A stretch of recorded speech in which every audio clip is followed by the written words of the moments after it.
Assalamualaikum warahmatullahi wabarakatuh.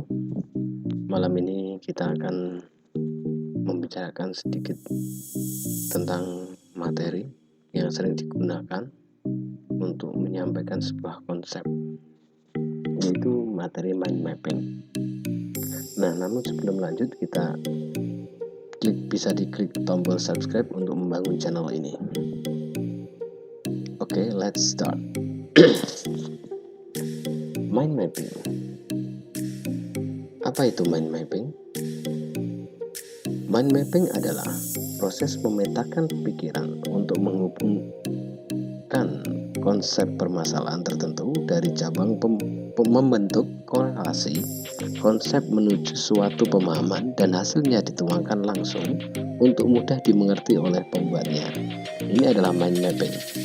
Kemudian kita masuk ke bagian berikutnya, yaitu manfaat mind mapping. Manfaatnya apa? Ada 3 manfaat yang bisa kita ambil dari mind mapping. Yang pertama, tema utama didefinisikan dengan sangat jelas karena dinyatakan di tengah. Yang kedua, level keutamaan informasi teridentifikasi dengan baik. Informasi yang memiliki kadar kepentingan lebih terletak dengan tema utama. Kemudian yang ketiga, mempercepat proses pencatatan karena hanya menggunakan kata kunci. Kemudian kita masuk ke bagian berikutnya, bagaimana cara membuat mind mapping. Ada 6 langkah untuk membuat mind mapping. Yang pertama adalah pastikan tema utama terletak di tengah-tengah. Kemudian yang kedua, dari tema utama ditentukan cabang utama yang masih berkaitan dengan tema utama.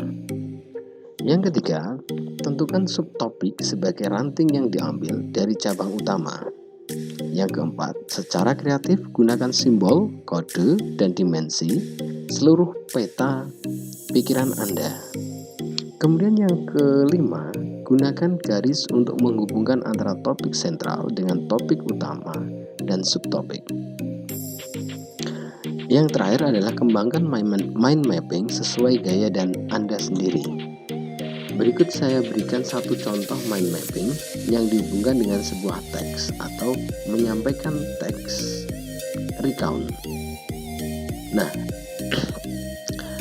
visiting grandma. Tema utamanya adalah visiting grandma.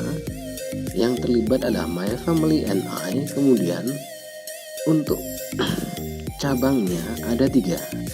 Di sini in the morning, in the afternoon, and in the evening. Nah, dari cabang-cabang ini pasti memunculkan ranting. Rantingnya apa saja? In the morning kita lihat, we woke up at 5 a.m. We had breakfast. We went there by car. Father drove the car.